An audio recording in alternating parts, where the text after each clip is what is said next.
Welcome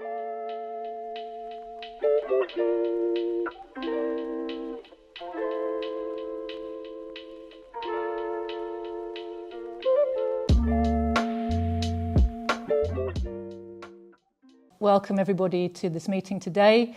We're here to talk about the drive to war against Russia and China.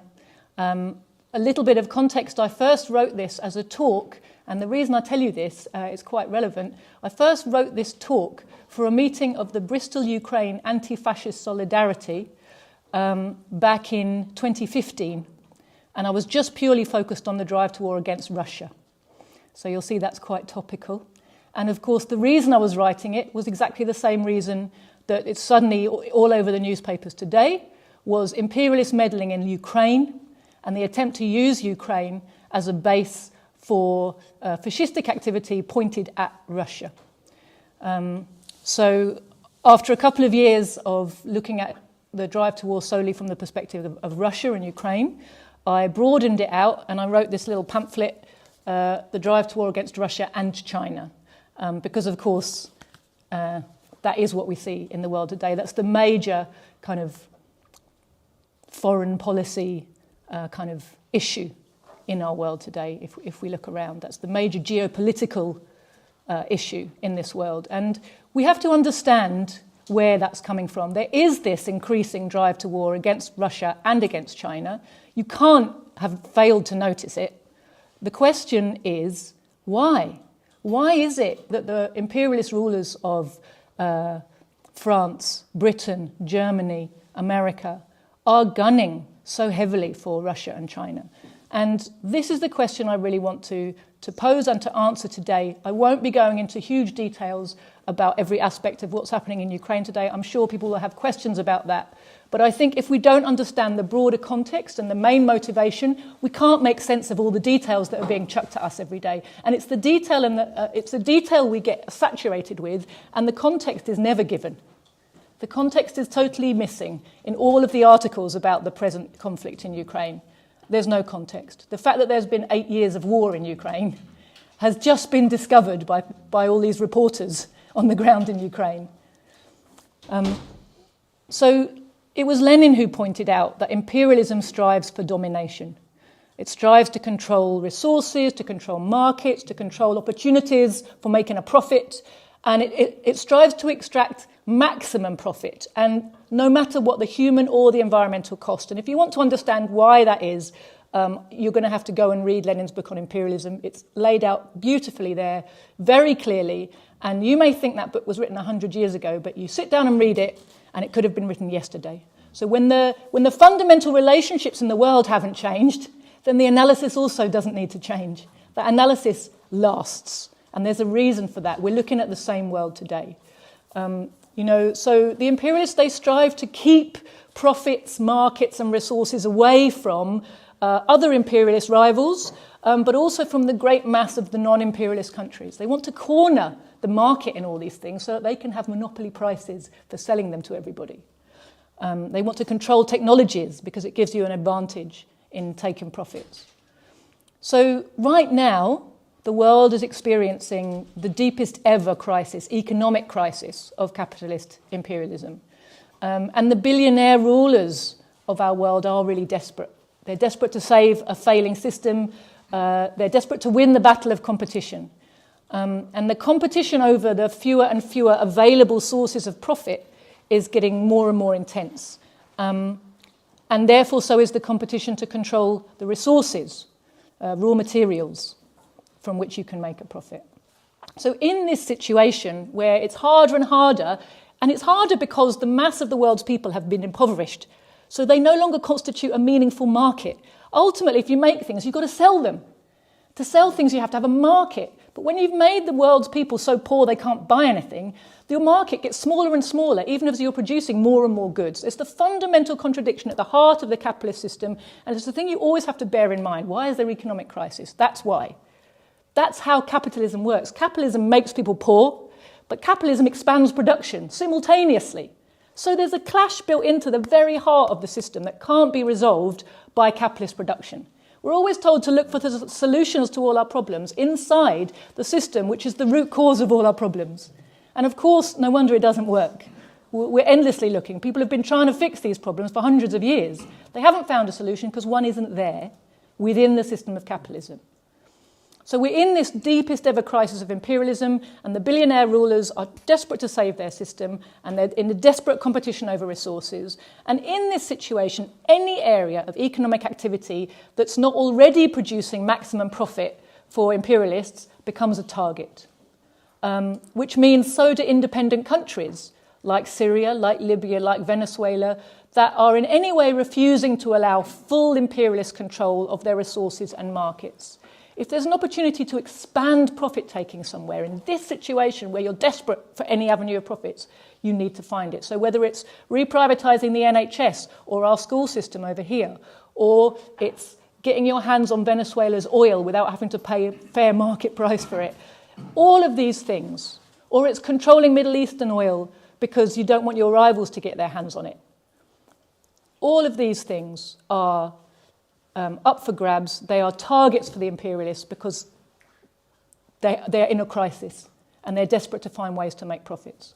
So just by existing as large independent states, Russia and China are huge obstacles to the world hegemony of the imperialists. Just by existing as independent states, never mind that they're large, they're an obstacle. But as large and independent states, which therefore have, resources and markets and people that could be being more exploited by imperialism, they're really seen as obstacles. And that is regardless of what's their social system, what's their political system. It's just the fact that they're independent. And that's something we're going to come back to again and again, but it's really important to understand that context for all of the demonisation that imperialism puts out about the countries that it targets. Behind all of that, you have to ask yourselves, what are these countries doing that the imperialists don't like? And as soon as you look, you see they're asserting their independence in some way. They're refusing to fall into line, refusing to allow their resources to just be looted at will by monopoly corporations from abroad. So in Russia and China in particular, they have a strength that's hard to overcome because, decades of socialist construction in both countries enabled them to establish strong industrial base, strong scientific base, strong military foundations, and those today provide a basis for resisting imperialist aggression and control, a very strong basis. Russia has abandoned socialism for more than 30 years now, but that legacy of socialist construction made it strong, militarily, scientifically, technologically. It has these advantages that mean it's not just a pushover. It's not somewhere you can just walk in and say, see you later, And, whenever the imperialists meet effective resistance to their drive to expand control over the markets, over the resources of other places, they will resort to war to achieve those aims. Stalin pointed out back in the 1950s, I think it was 1953 in Economic Problems of Socialism, that no amount of working for or wishing for peace, no amount of clever diplomacy is going to stave off war for very long in a world where you have capitalism, where you have crisis that comes from capitalism, where you have profit-hungry imperialism, because despite, and this is a quote from him, for all the successes of the peace movement, imperialism will remain, will continue in force, and consequently, the inevitability of wars will also continue in force. To eliminate the inevitability of war, it is necessary to abolish imperialism. So that's also a message that we who understand it must take to the anti-war movement. Yes, we must look for ways to stop any particular way. We must look for ways to stop any particular war as best we can and fight against it and expose the real motivations of our rulers. But at the same time, we must help our class to learn that the only way to finally get rid of war is to get rid of imperialism. It's not going to go until the system that creates endless wars is itself gone. If we want to understand why Russia and China are imperialism's principal targets, we have to look at a few kind of basic facts. So Russia has huge economic resources And it also has a nuclear military capability that's second only to the USA. So that means not only it's able to resist imperialism itself, because it has this very strong military that you, as you say, you can't just walk in and take what you want. It's also able to offer military and occasionally economic support to other countries, its allies, which are threatened by imperialism. And we saw that with its really effective intervention in support of the Syrian people against West-backed invasion of jihadi death squads that really showed that Russia's existence as an independent force didn't just stop the imperialists expanding their domination into Russia, it was even threatening their ability to go into Syria. It's, following the Syria war, the Iraqis were looking to make a better alliance with Russia. So even present avenues of super exploitation could be threatened by Russia just being on somebody's side as a meaningful ally. So and of course we see that right now in the Donbass, don't we? That this present operation to root the Nazis out of Ukraine and defend the people of the Donbass, who've been under siege by West-backed fascistic militia for 8 years, that all the press have disappeared that 8 years of war, haven't they? That 8 years of a fascistic coup government in Kiev and the onslaught against the people who said no to the coup. And China, if you want to know why China's a target, you can see economically and militarily it's been growing stronger and stronger to the point where nobody can ignore the fact that China is the rising economic power in the world now. It regularly assists other developing countries who are trying to break free of imperialist domination. It helps them to build infrastructure, roads, railways, power stations. It lends money for investment at fraternal rates, not exorbitant kind of debt trap rates. It transfers knowledge and equipment and skills to enable countries to lift themselves up. So this is the exact opposite of the imperialist model, which is, loot resources, pay almost nothing for them, and leave no technology behind. So you sell people back the goods that they've helped you produce at exorbitant rates, and you don't give them the technology to enable them to produce that sort of technology themselves. Well, China's model is completely the opposite to that. And the Belt and Road Initiative is really the kind of fully fledged development of this policy, and it's now presenting many poor and super exploited countries with a real alternative to the IMF debt trap and with a real chance of developing and lifting themselves out of poverty and out of subservience in the world economic capitalist imperialist system. So obviously that makes it a target of the imperialists, because it's infringing on their right to loot the world at will. And it's interesting because the military build-up against Russia and China has been going on for a long time. It's not a new phenomenon. I was first looking into it 2015, or 7 years ago, and around that sort of time, 2015, 2016, John Pilger wrote a series of articles looking at the same question. And he pointed out that the military build-up along Russia's western frontier was the greatest that had been seen since World War II. And I'm going to give you a little quote from his article because it's worth listening to. He said, "Not since Hitler invaded the Soviet Union have foreign troops presented such a demonstrable threat to Russia. Ukraine has become a CIA theme park. Having orchestrated a coup in Kiev, Washington effectively controls a regime that is next door and hostile to Russia, a regime rotten with Nazis, who openly praise Hitler and call for the persecution and expulsion of the Russian-speaking minority." And they're not a small minority, they're a very big, sizable part of the population.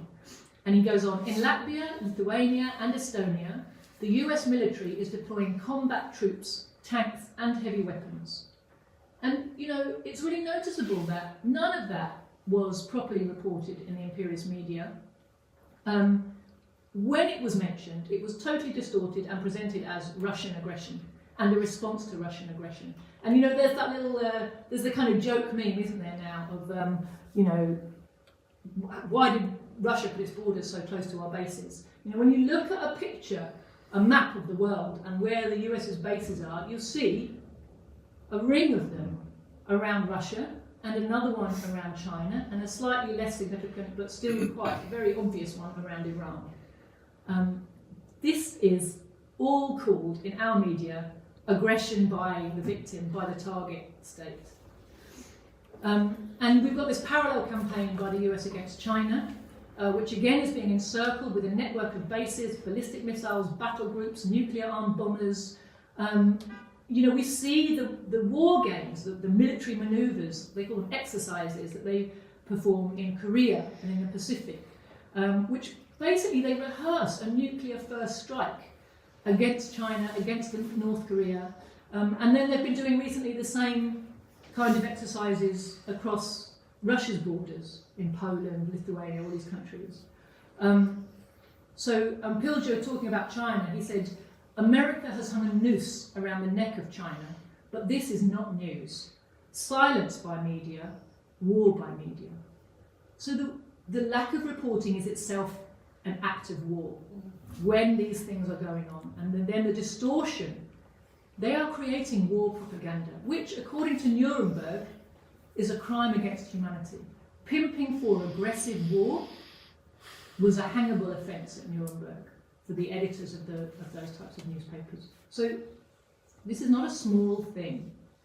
The media machinery is a big part of the war effort, and it's the way in which people are softened up to accept the agenda and the actions of our rulers. So then we have to look a little bit at Russia and China's attitude to imperialist war. And it's changed a little over the last, quite a lot in fact, over the last 10 years. When I was first looking into the question, it was very early in the kind of new period of assertiveness. For a long time, Russia and China did everything they could to avoid any kind of conflict with the imperialists. They wanted to keep their heads down and get on with their lives quietly. They wanted to reassure the imperialists, look, we're not aggressive, we're not a threat to you, we're just getting on with our life over here. Like, it's fine, we'll leave you alone, you leave us alone, was essentially the sort of posture internationally. And you still have, the leftovers of that in the way that, for example, Vladimir Putin always refers to our Western partners, our European partners, our Western partners, our American partners. While they're waging war against each other, they still talk like that. But it came from this era of trying very hard not to create any grounds for antagonism. They hoped that they could show that they could be left alone. But yet they continued to be depicted as aggressors in our media, and they continue to be aggressed against by NATO troops in particular, by war exercises, by the movement and construction of bases and troops and all the rest of it. And we only have to look at the present situation in Ukraine for proof of this. Russia repeatedly expressed concern about NATO's expansion to the east, about the build-up of NATO forces on its borders, about the escalation of war games, which are basically rehearsals of an invasion, the 8-year war against the people of the Donbass, against Western disruption of all the attempts to end that conflict. In fact, they've been fueling it with arms and training the whole time. Not many British people know that British Army personnel have been in Ukraine for the entire last 8 years, helping to train the Nazis who are attacking the people in the Donbass. It's not reported. We're constantly told that we're not helping Ukraine with anything apart from sending a few weapons over, but that's not true. But yet, Western media excuse all of this really aggressive behaviour by the imperialists as a response to Russian aggression. And they were totally dismissive and totally arrogant towards President Putin's recent attempts to draw up like a new security agreement after the US had torn up their intermediate range, nuclear, and I can't remember the exact names of it, but the treaty about missiles, nuclear, medium range missiles, nuclear and ballistic, I think they were. Treaty was unilaterally torn up by the USA. They've broken all their pledges not to move NATO further eastward. So President Putin came up with a suggestion: let's talk on the basis of everybody's security needs and come up with a better arrangement, a new arrangement. And they were totally dismissive of that, and all of the former treaties and agreements had been unilaterally violated by the USA. When it comes to the imperialists' ability to wage war unimpeded, which they took full advantage of after the collapse of the USSR. So in the times of the USSR, they couldn't wage every war they wanted to directly, because they knew the USSR would come to the aid of countries they attacked. That was one of the reasons they hated the USSR so much, apart from the power of, a socialist example. But the last time they were able to get away with that unimpeded was Libya.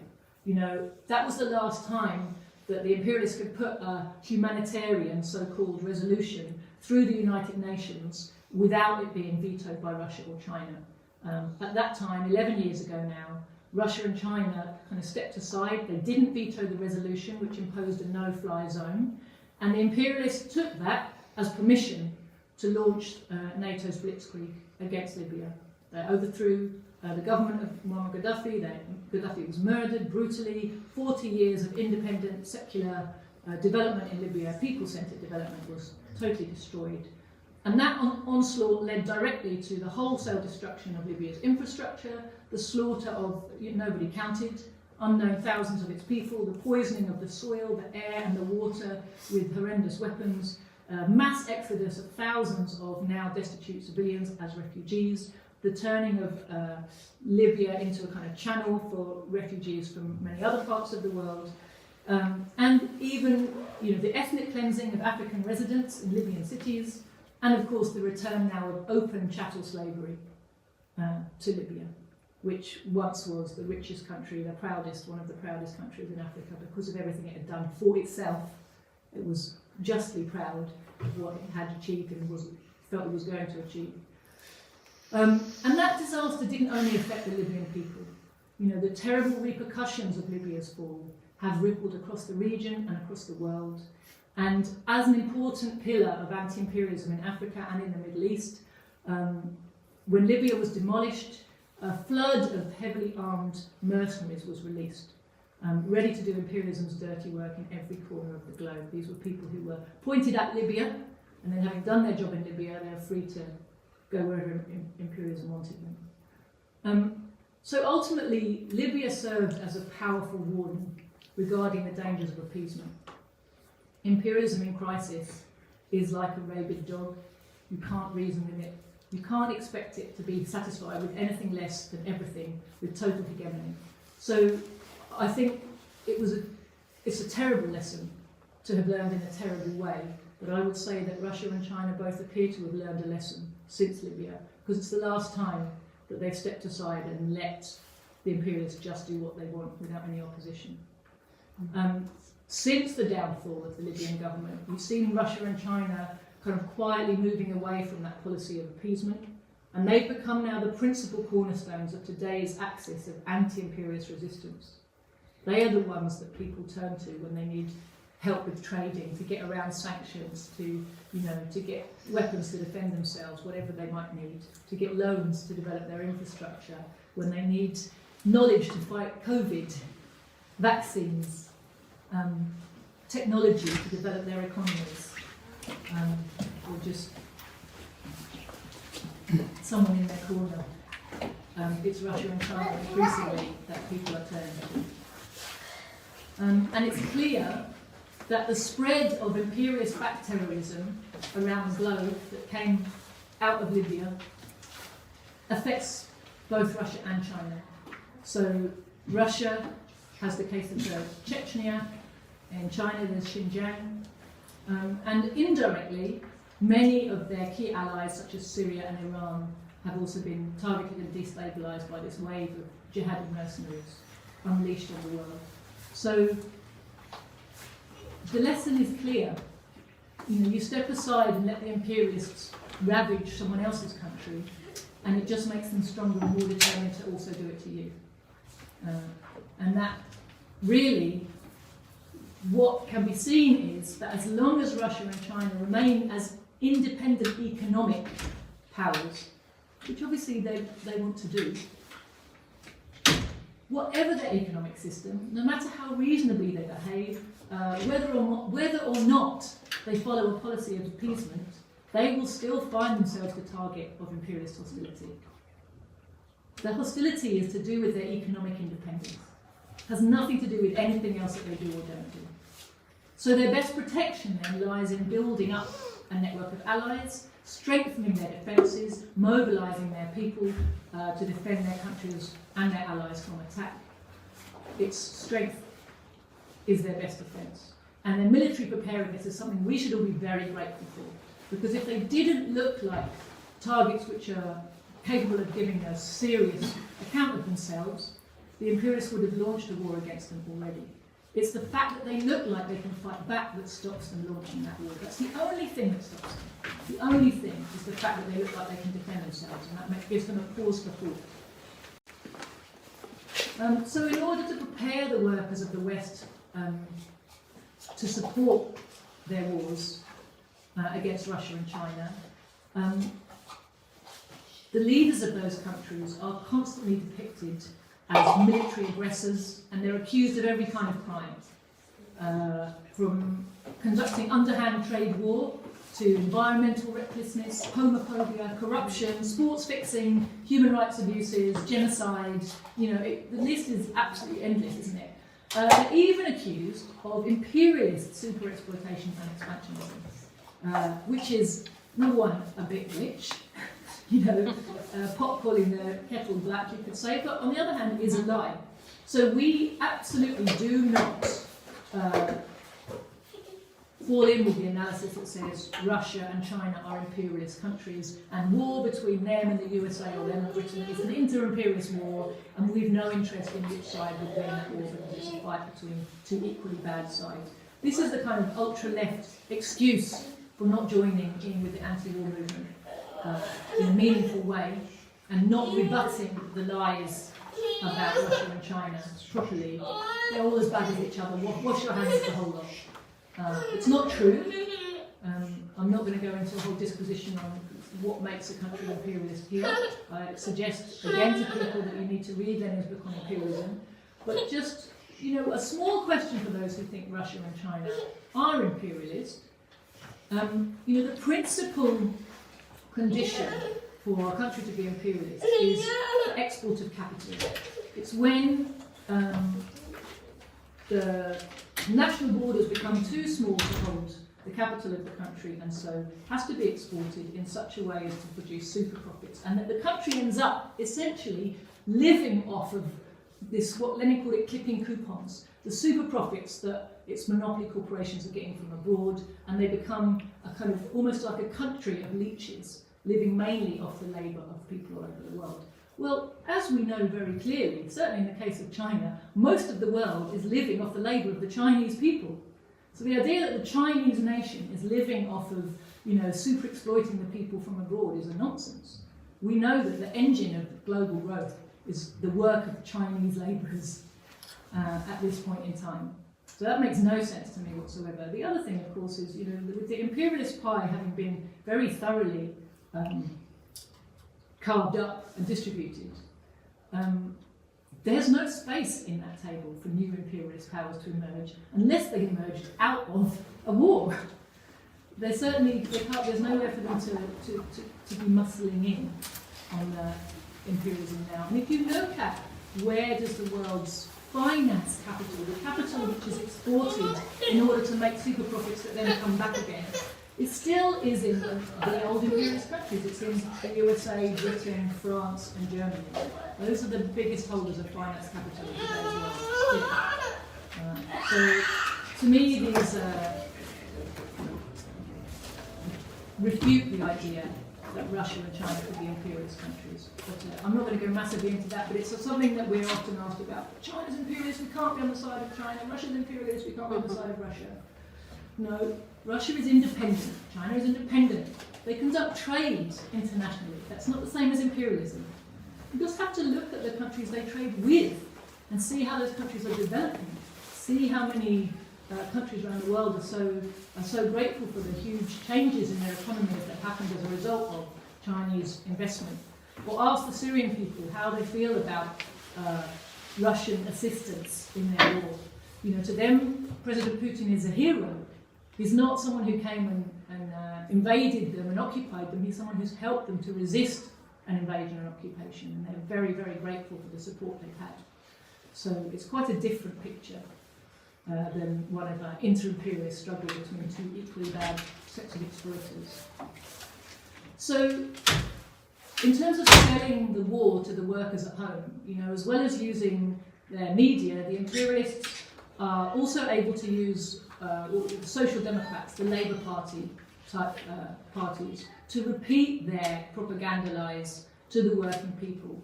And of course, lies coming from parties which are supposed to be on the side of the workers, which are supposed to be left-wing, gives them a lot more credibility in the eyes of working people.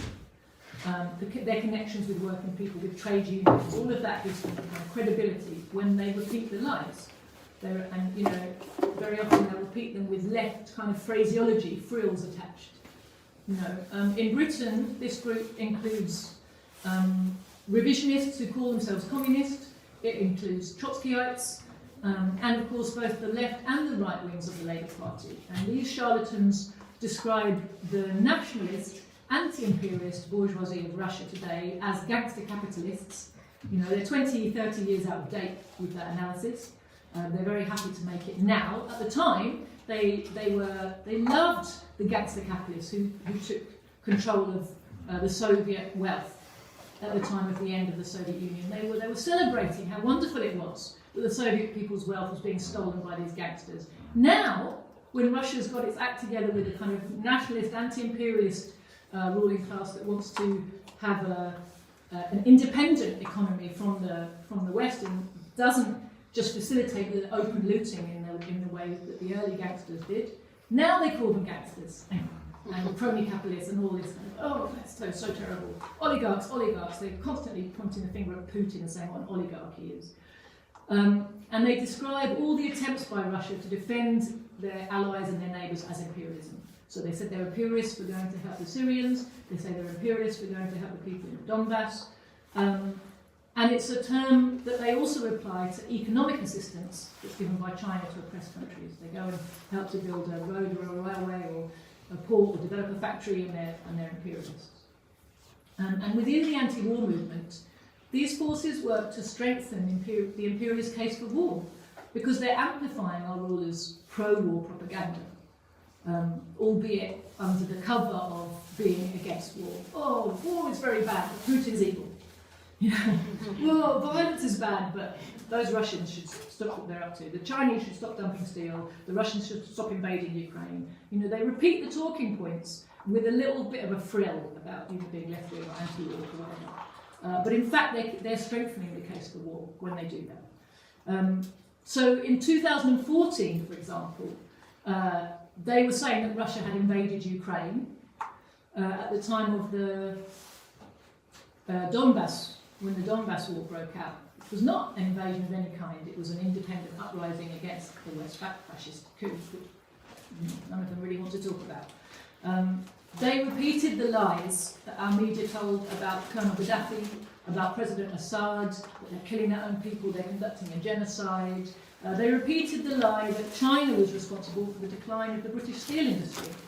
I've heard speeches by Jeremy Corbyn back before, I'm not sure if it was also during, when he was leader of the Labour Party, certainly before he was the leader of the Labour Party, going to trade union meetings and rousing up the audience against Chinese steel dumping as the reason that Britain's steel industry was declining. Nothing to do with the capitalist crisis of overproduction, it's China's fault.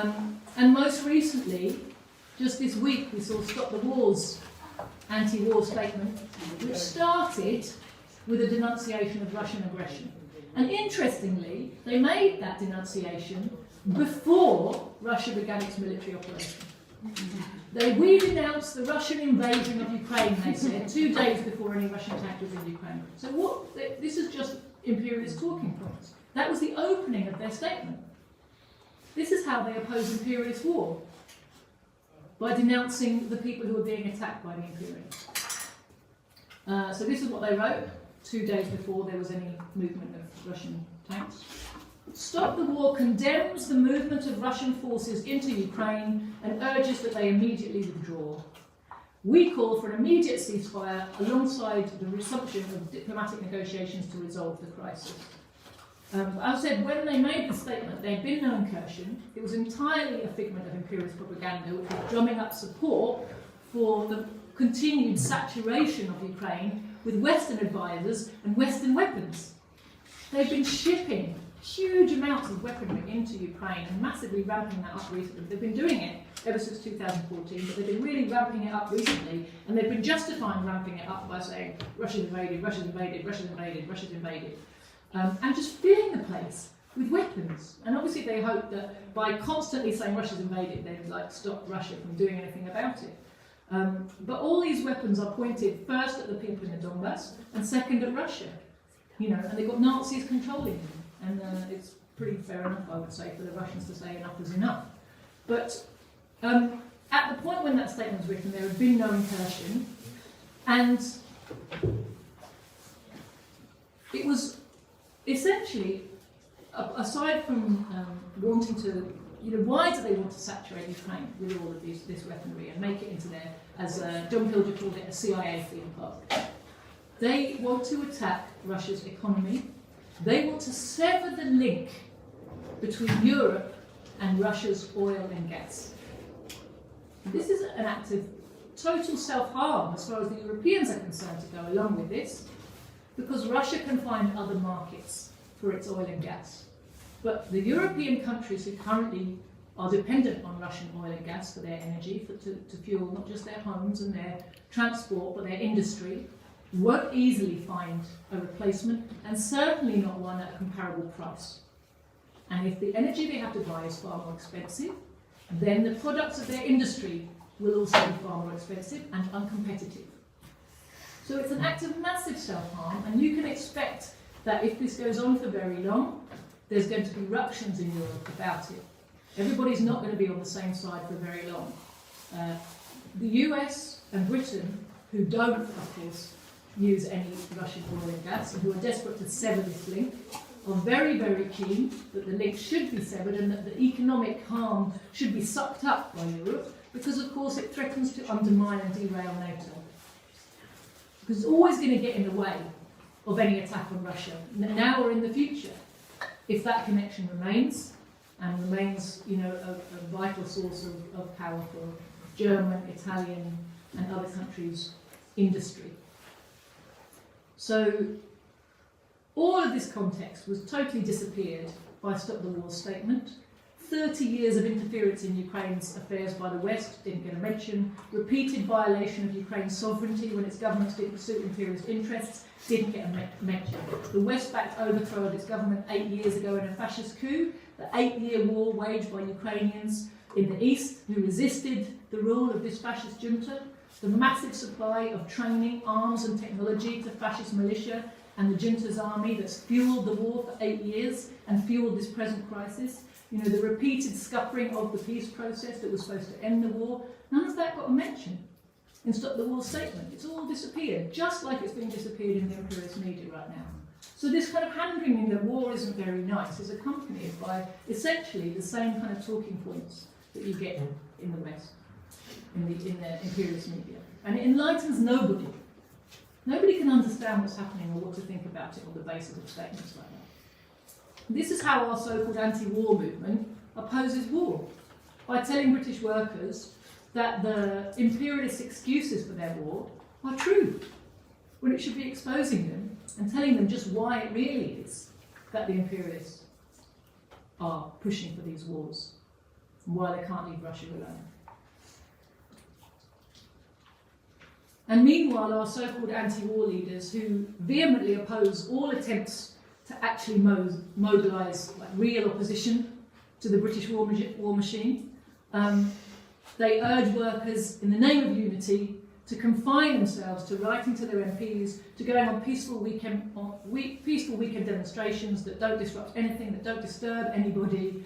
And now, since COVID, they've been relieved of even having to organise these kind of tokenistic events. It's brilliant. They kind of all happily settled into a life of online seminars, hello online people, and educating no one at all. And you know, every now and again they'll do a fundraiser, come and listen to Jeremy Corbyn make the same speech he's been making for 30 years and pay 20, 30, 40 pounds for the privilege of sitting in the same room and or on the same Zoom call. And you know, we'll have a fundraiser and tell everybody that we're the anti-war movement. You know, the real power of workers, who are the people who actually do the fighting, who produce the weapons, who transport the material for war, who transmit the war propaganda. It's not just overlooked by our anti-war movement, it's actively suppressed. And I can tell you that because when we the communists were part of Stop the War, we put forward, many years ago now, I can't remember which year, it was like 2008, 2010, somewhere around there, a resolution to the annual Congress, the Conference of Stop the War. At a time when it was still a kind of meaningfully sized organisation. And it was passed there, and the resolution was calling for a campaign of active non-cooperation. So the membership of Stop the War agreed with us. They passed that motion. It became, therefore, Stop the War policy. What do you think happened to that? Nothing. They never mentioned it ever again. It's pigeonholed. They never acknowledged it was the policy. They certainly never acted on the suggestions. You know, there was a whole list of suggested activities to start to bring this about. You know, nothing. So when they knew that the mood was in favour of adopting that resolution, they didn't oppose it. They let the people pass it, but they did nothing to ever implement or act on that resolution. So it's not like the arguments have never been made to them and they don't realise. They know perfectly well that this, you know, this is what anti-war movement, anti-war work actually is. It's organising workers to impede the war, to sabotage the war effort, to refuse to cooperate with it, because without workers there is no war. But to teach workers to understand that they have that power and then to learn how to use it, it's a big, difficult job, and you're going to come up against huge opposition from the state machinery, of course. You're going to be demonised, you're going to be attacked for trying to bring that message to the working people. Nevertheless, it's a really important message for workers to learn, isn't it? Because we're taught to feel isolated, impotent, weak. I'm just me, what can I do? But we do everything. And our rules are desperate for us not to know that. We have the power. We do. So just coming back to the question of imperialism, you know, I just want to reiterate that imperialism means war. The two are inextricable. Imperialism is not just the foreign policy of nasty governments. It's a complete economic system of global capitalism. And in conditions of crisis, the imperialists view resistance to their domination as unacceptable and an outrageous obstacle to their quest to find profitable opportunities for investment. And that need is inescapably propelling them to war. The logic of capital is not the logic of human beings. It's the logic of, here's a pile of money, and this pile of money has to be invested in such a way that it becomes a bigger pile of money. And all other concerns, all learning the lessons of history, all human logic that says, but you know, that's going to be insane, is irrelevant. You know, if you read, I think it's in Capital, but Marx paints a kind of beautiful picture of the logic that impels a capitalist to act. And he says, you know, capital constantly whispers in the ear of the capitalist, go on, go on, go on. It's the capitalist is his capital personified. He's no longer, when he comes to the table as a capitalist, he's acting on behalf of his capital. He's no longer thinking like a rational human being. And that's the economic system under which we live that creates that type of a logic. You can't separate the two. We have this problem as ordinary people using our human logic, that we try to reason with the capitalists using human logic. But you can't reason with the logic of capital with the logic of humanity, because there's no meeting point for those two types of logic. You want the logic of humanity, you need a social system that's based on the needs of humanity, but that's not what we have. We have a social system that's based on the needs of capital. So you have to recognise that. Either accept capital rules, and capital will do whatever it has to do to get bigger, and you don't come into it, or you say, well, no, we need a system that caters to the needs of human beings, in which case recognise that you're going to have to get rid of the sway of capital. But we can't fix one with argument. It has its logic. That's why we study Marxism, to understand that logic, where it's come from, what its development is, what it's developing into, and what the solution to that is. But in these conditions that we are in, despite the fact that war waged against Russia or against China, or God forbid against both, would inevitably involve the imperialist countries themselves as theatres of war. It's inescapable.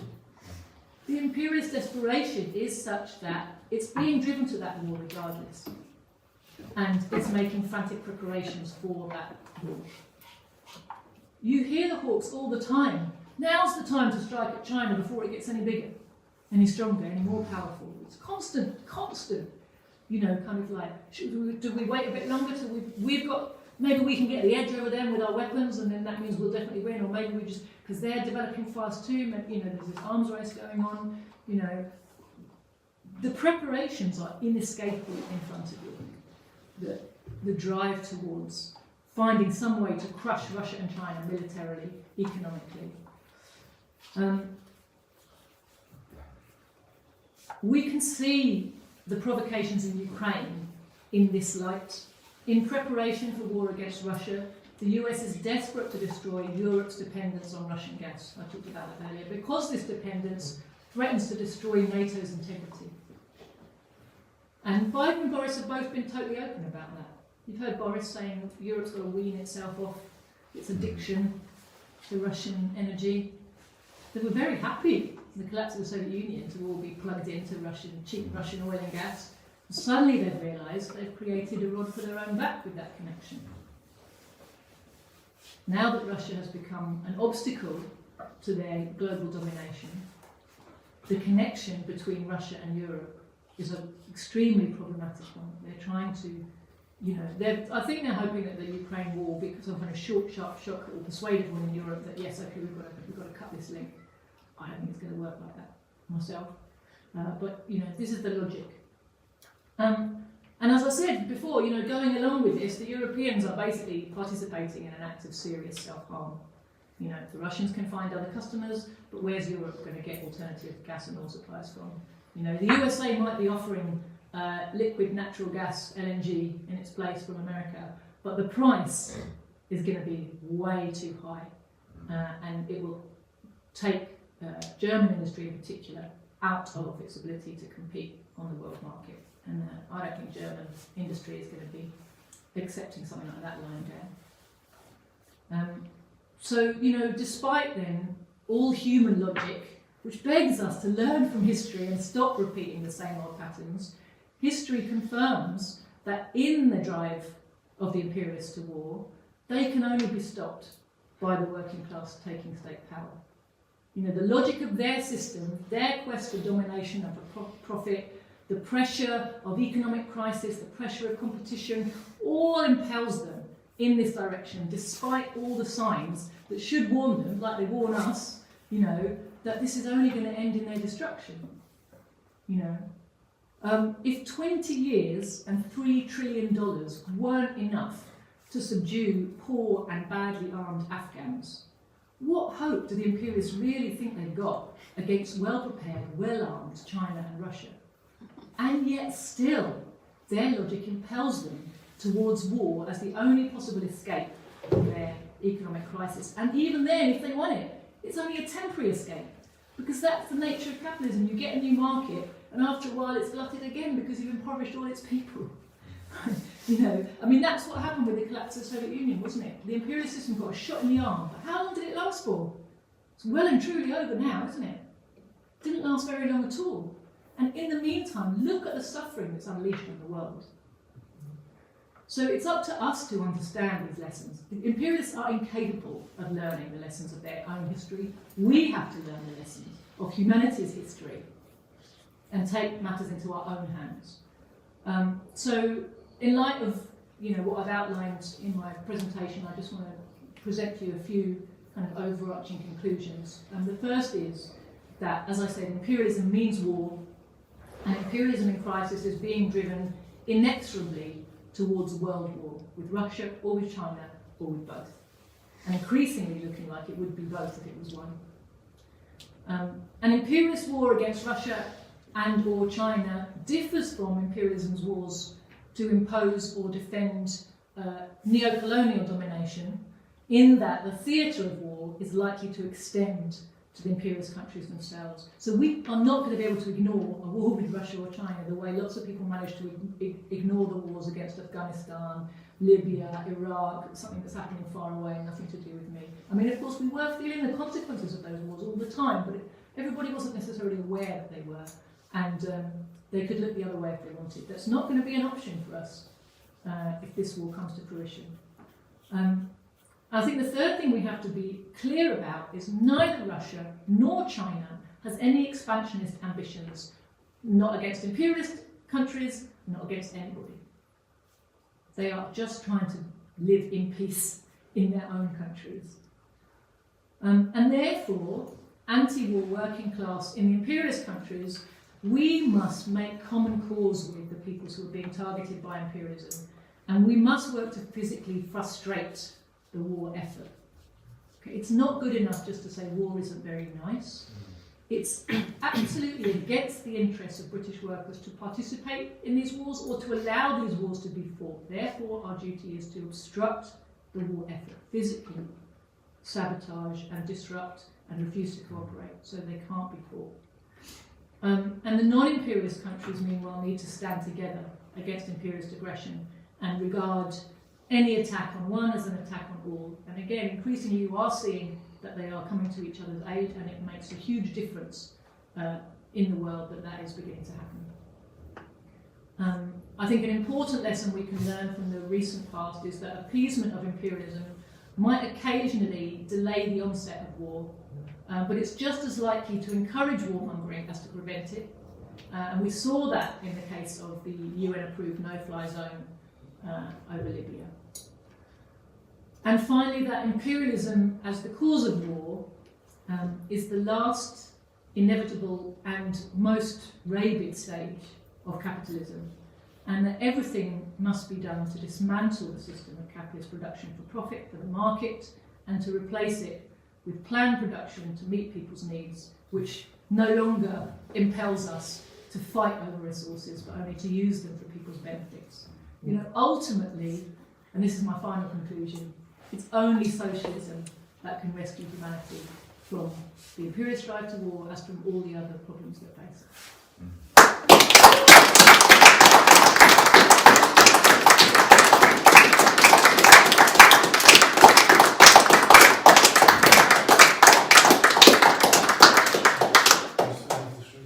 Thank you, comrades. Well, as I seem to be also chairing as well as speaking at this meeting, I hope that introduction was useful, and I'd like to open the floor to you guys now for any questions. Hi, I'm Naveed, I'm Iranian. If it wasn't for Russia and China, you know, obviously, it's a stating of the obvious that for the last 43 years after the Iranian Islamic Revolution, people of Iran been under the most cruelest sanctions and wars, and non-stop threatening to impose wars on Iranian people. During the last, the most recent sanctions of oil, embargo of oil on Iran, 2018, Iran wasn't able to sell one drop of oil, and 85 people would be starved to death if it wasn't for China. China just saved people, 85 million people of Iran, from starvation to death. Even at the peak of epidemic COVID, America didn't allow sale of the vaccine to Iranians. And thank God, Iran's allies, Cuba, Venezuela, and Russia came to help, and China to some extent. Otherwise, the death rate in Iran would be past 1 million. So the internationalist cooperation of non-alliance people, non-imperialist and independent people of the world is happening already. Iran is in a very good term with Russia, China, Cuba, Venezuela, and other Bolivia, other obviously Syria. Obviously, Iran has lost its best, generals in the war against a war of aggression of imperialism and Zionism in Russia, in Syria, and this is what's happening. That's what I don't know how can we look at China's really helping Iranian people in this time, 42 years of aggression against Iranian people just because they want to stay independent. That's all. Iran is not socialist. Iran is none of them. I'm far from it, unfortunately. We're going that way by the leadership of Ayatollah Khamenei. But new liberalists for the last 38 years, unfortunately, had the grip of government. But just wanted to stay independent. Just for God's sake, we just want to be independent. That's all. And look, they're happy to kill 85 million people. That's what they are. Absolutely. Thank you for that.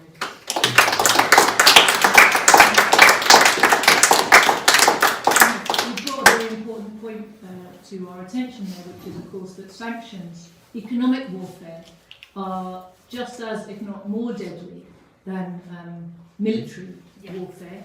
They're certainly meant to be, and it is only because of the help of Russia and China and their ability to circumvent some of these, and increasing ability to circumvent some of these sanctions and to trade directly with people and help them to overcome this pressure that, as you say, many more people haven't died as a result. But the suffering that's created for ordinary people trying to live their lives is immense. I think this, I was at a seminar recently and someone gave a statistic, which I didn't bring with me today, of the number of people in the world who are currently now under some form of US sanctions, economic sanctions. It's huge. It's absolutely huge, because of course there's all the people of Russia, all the people of China, Venezuela, Iran. There's so many countries that in fact are under some kind of economic sanctions. In fact, they've turned out to have an upside, which is they have forced the targeted countries closer together. They forced the anti-imperialist alliance to become stronger and more of an alliance, more definitely intertwined economically and militarily. They have forced many countries to find ways to become economically independent, because otherwise they won't survive. And all of these things are actually good for the world movement against imperialism. It's a very nice illustration of Gemma Mel's dictum that the imperialists lift a rock to drop it on their own feet. The weapons of sanction is a very blunt weapon. It's aimed at people. It's aimed at all. They always pretend that they're targeting the leaderships of a country, but what they're actually doing is collective punishment. They don't care how many people die. They think if enough people die, the people will try to overthrow their government and they'll get what they want, that way. They want to effect regime change by making people's lives absolutely miserable and unlivable. That's what's the word I'm looking for? That's the calculation that they make. How many people do we have to kill before the people are so cross with their government that they'll overthrow it? That's what they're aiming at. Do you remember, I forget the awful woman's name, but who was asked about... Madeleine Albright. Thank you. Madeleine Albright being asked about the children who died in Iraq as a result of sanctions, 500,000 at the time, and that was just children under a certain age. Do you think it's worth it? Well, yes, we think the price, we think it's worth it, she said. And they make these calculations. As you say, there's no crime they're not prepared to commit. That's why when you see these crocodile tears all over the media about genocide here and human rights here, you've got to look further and find out what's really going on, because they don't care. Any amount of human rights abuses can be committed in the quest of profit and propping up someone who's their ally. Look at the Saudi crimes in Yemen, which they are fueling with their weapons and their logistics support and their training and all the rest of it.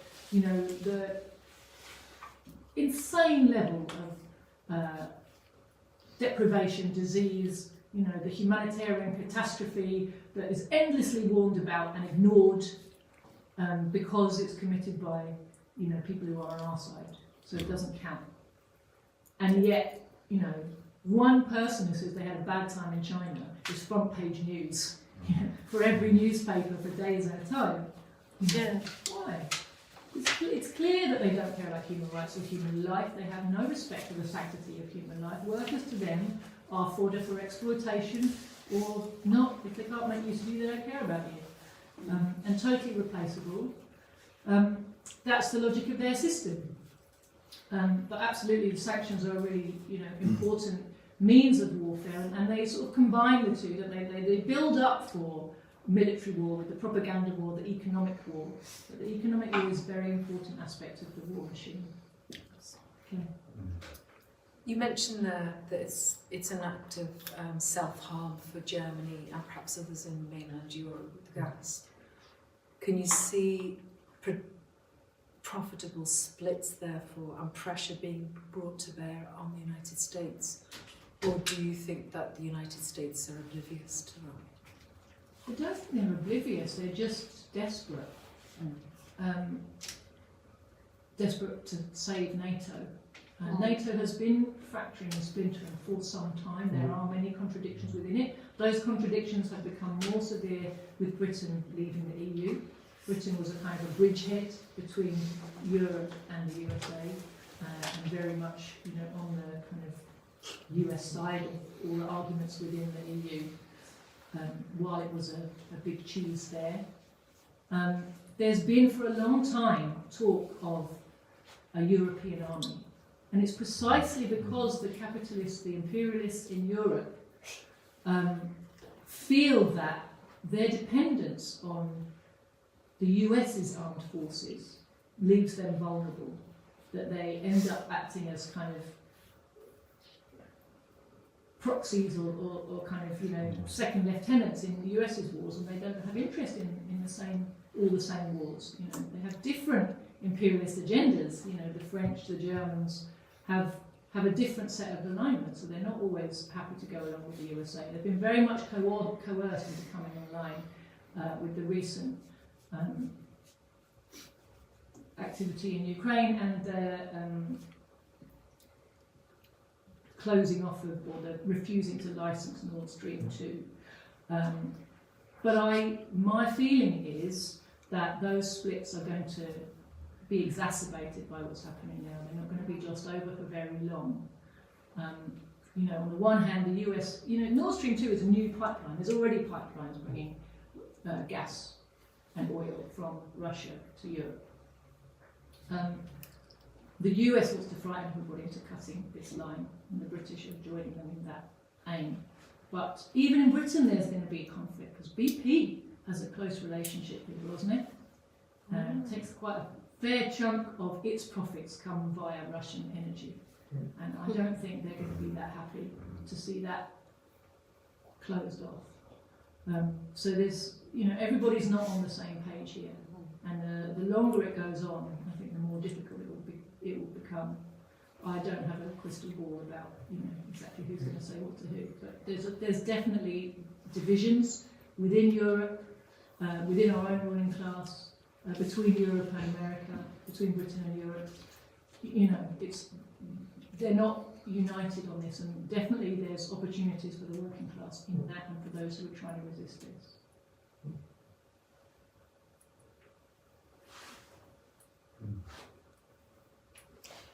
I wanted to ask about because you mentioned about Yemen earlier, and you also mentioned about Libya, and I think you said that Libya was the last time where Russia and China didn't really stand in the way of the imperialists' drive to basically destroy that country.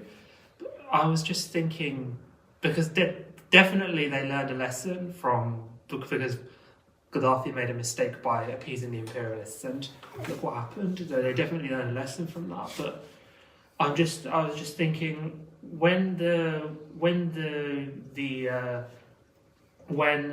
resistance movements took power in Yemen, the few years later, and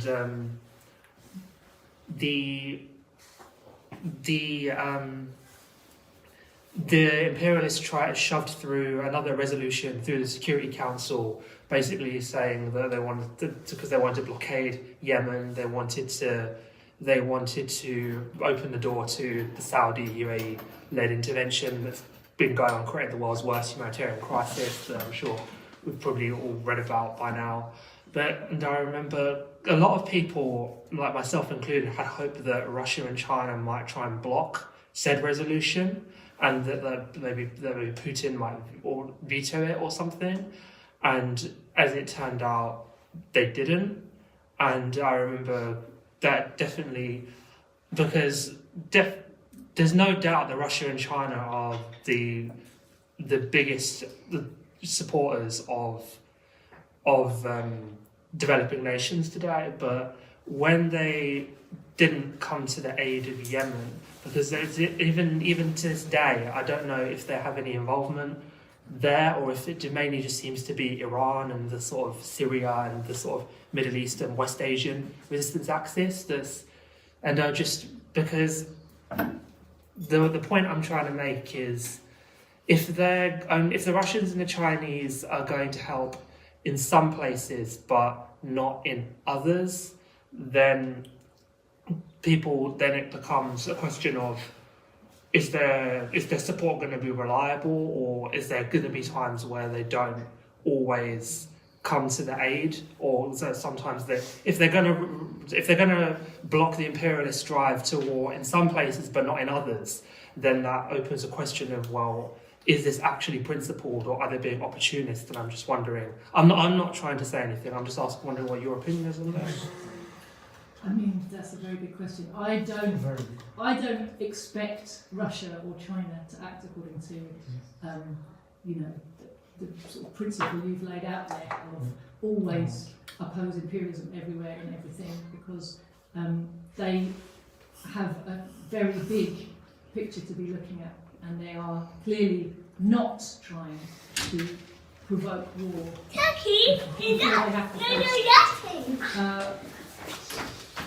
It's interesting the question you bring about Yemen, because it was a slightly different scenario to the NATO wars, wasn't it? The NATO wars were where the imperialist powers were basically invading themselves and looking for justification, looking for the rubber stamp from the UN to do that. And Libya was the last time that they felt free to try and do that sort of thing. I mean, they tried to bring one about. It's sort of a joke, really, isn't it? They actually tried to bring a resolution on Russian invasion of Ukraine to the Security Council this week, and obviously that got pushed back. But I mean, maybe I'll have to look into that a little bit more, the question of Yemen, and sort of update my talk. I think it wasn't a thing when I originally wrote it, so it's not featured heavily in my analysis. But it was different in that it was done by the back door. It was a proxy war. It was presented as something between, neighbouring countries, Saudi Arabia's wars, etc. And it may not have been obvious to everybody right from the beginning who was behind it and why.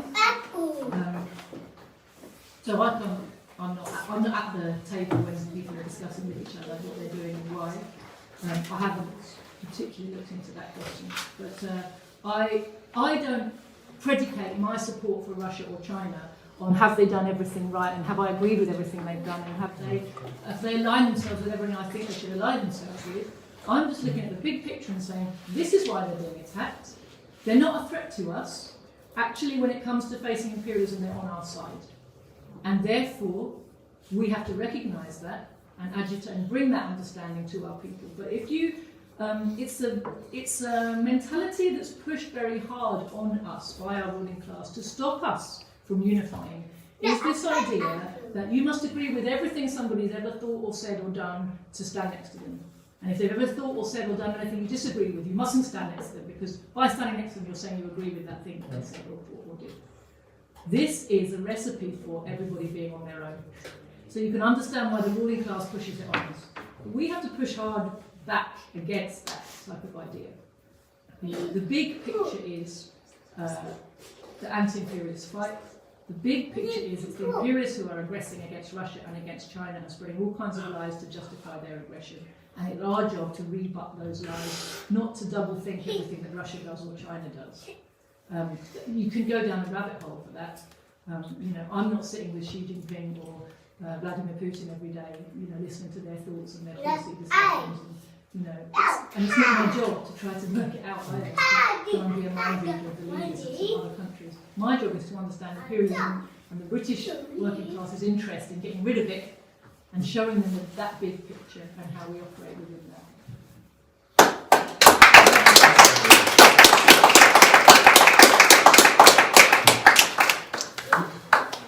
Any more? You mentioned the UN resolution last night. What do you make of China's abstention from putting to that? Did they have no choice in that vote, or what? Mind you, it was India as well, wasn't it? India and United Arab Emirates. So, what can you put into that? I mean, why would they have?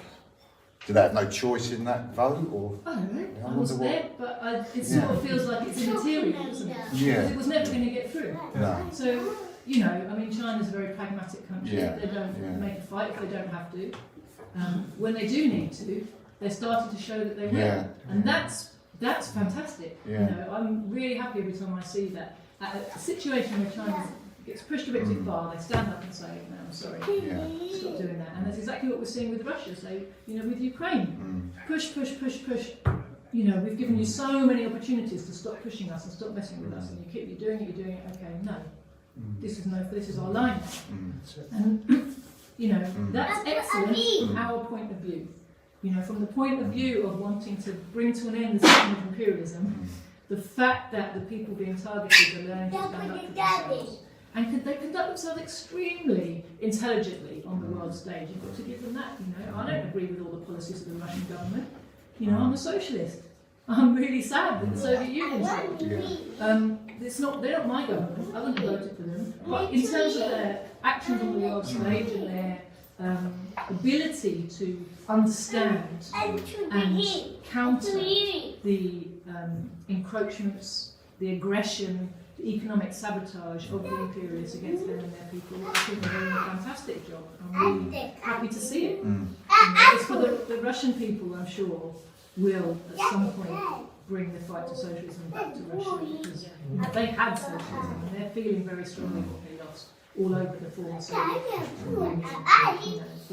The love for Stalin and what he represents, which is the period of the construction of socialism, the period of collectivization of agriculture, the period of industrialization, the period of going from strength to strength in the economy and everybody having everything they needed and life getting better every year on year, and education and culture coming to the masses and winning, the Second World War and destroying the Nazis at humongous cost. All of that is what people think of when they love Stalin. And it's the greatest achievement, not just of the Soviet people, but of humanity to date. They're right to be proud of it, they're right to miss it. One of these days, I'm sure, and they'll fight to bring it back again. In the meantime, the fact that Russia has a ruling class which is economically and politically and militarily independent of imperialism and throwing a spoke in the wheel of imperialism's ability to exploit and oppress the entire world is very good news for everybody who would like to see imperialism on. Yeah, I've worked with Chinese people, amazing culture, which is mixes with the socialist ruling, socialist sort of as a brick of the building. For every solution, the Chinese colleagues find 50. For every problem, they would find 50 solutions. Amazing. It's unbelievable. It's something very common to socialist countries, and I've met different people who have come from different socialist countries, and they will attribute it to being Chinese or being Cuban or being Russian or whatever, but it's really noticeable that when you have grown up in a culture which facilitates your development Leadership. and your participation in society, you have a problem-solving mentality. And problems are things that can be solved, and you feel empowered to try to solve them. And it creates very different mentality in people. It's a culture that, of course, people like us are very envious of. You know, we can't quite imagine what that must be like to feel empowered in your ordinary everyday life to solve problems and to know that problems can be solved and not just endured. That's right. Are there any more? Yeah, I watched an American broadcast took a class on the 23rd, and it actually was pretty amazing because it was actually telling the American working class that they had no reason to support the Biden government. Now, I do know that he's Republican and he's right wing, but it seems to me the whole thing is flipped. Not just in America, but here too. And it's actually the right wing are becoming more left than the left wing. And the left wing are driving the force for war. Glaston actually was appealing to working class people and asking them why they were putting up with this. I mean, it was actually quite frightening listening to what Biden was saying, that we all have to tighten our belts and things like that. And that's weird coming from an American president. It's like we are actually in a war. Just dangerous, I find it. And it's also weird that now, I mean, I understand a lot of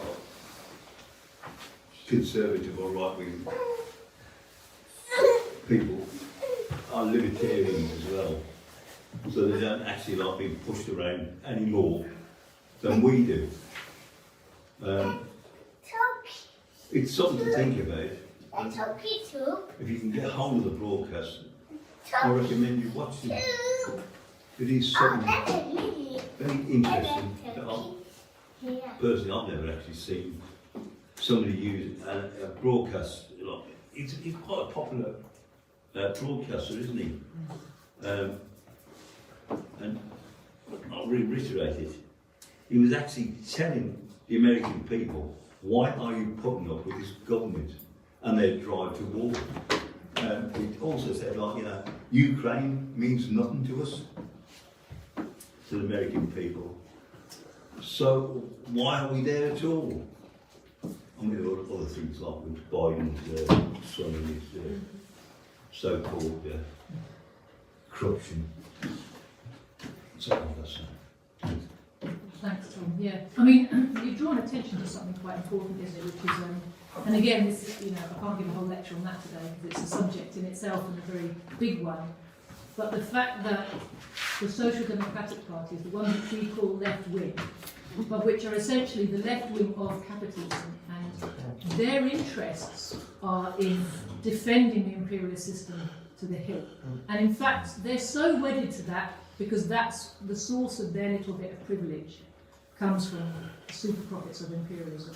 And because of that, you will find that it's the Labour Party that's more unanimous and more rabid for these wars than the Tories. Or in America, the Democrats are more rabid and more united in their rabidity than the conservative Republicans. This is a phenomenon we see repeated across the imperialist world, and really it just reminds us that these Labour parties, these social democratic parties, do not represent the true interests of the working class. They are loyal servants of imperialism. They will always pimp for war. Even the left-wing end of those parties always pimps for war in the end in some way or another. And I'm being told to close the meeting, which is good because I was coming to an end. In terms of our attitude in the working class movement, in building an anti-war movement, do you think? Are there any forces that we can ally with?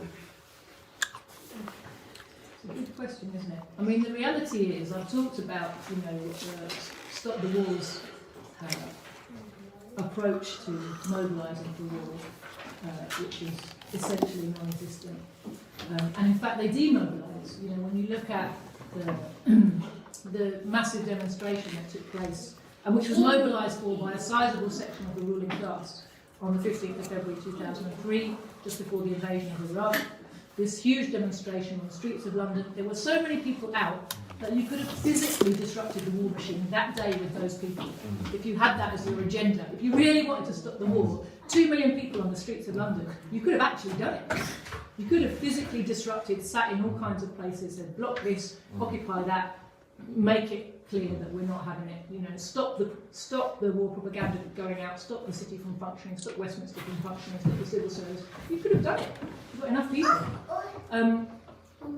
And they didn't do that. What did they do? They said, well done, you've made history by coming here, go home and we'll see you next time, and don't forget to write to your MP. And send us your money. Send us your money, absolutely. And while they were sending all the people home, the bombers were flying that way to the war. And, the Blair government knew perfectly well that big as that demonstration was, it was nothing but a letting off of steam.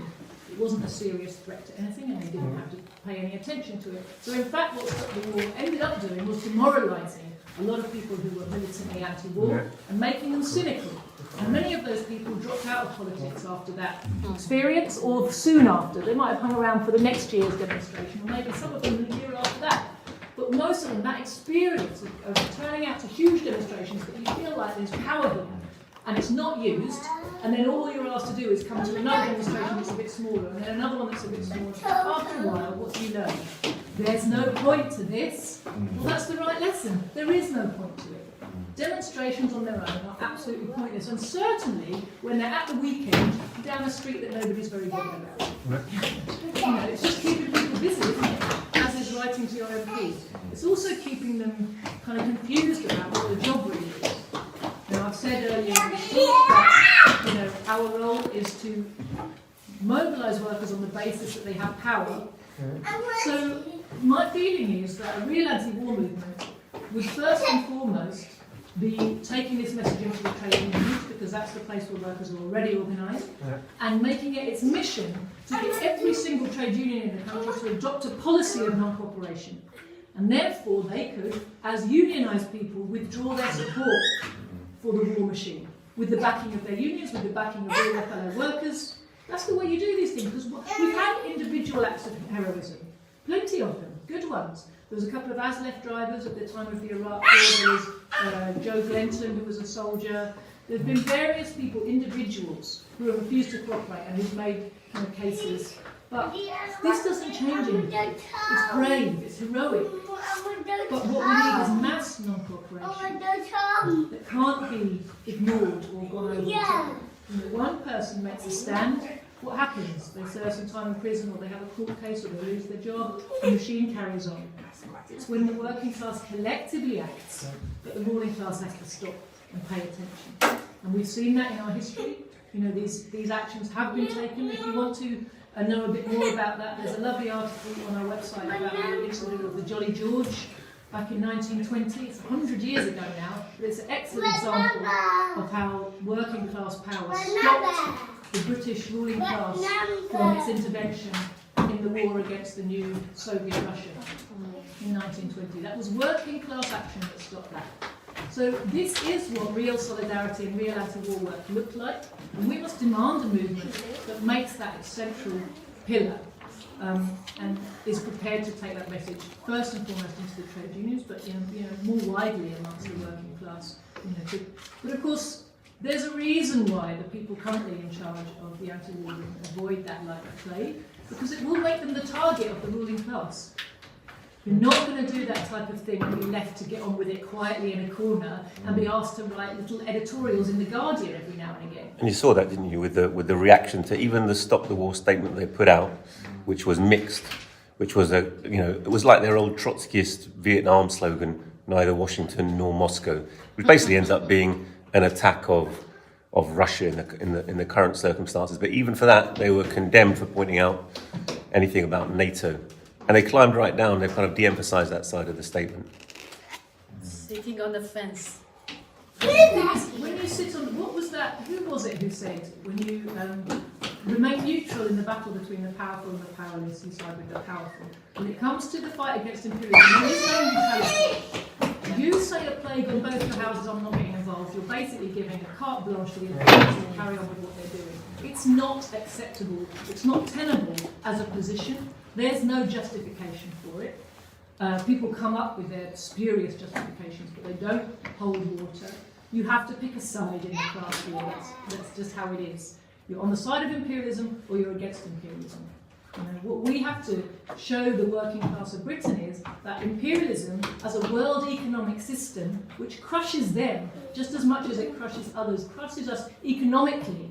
It doesn't have to crush us with weapons every day to be crushing us, stealing our future and the future of our children. You know, taking the education from them, the culture from them, the fresh air from them, you know, the healthy food from their plates. You know, it's integrated world economic system which crushes workers everywhere, and we must side with anybody who gets in its way, and ultimately our aim must be to get rid of it altogether.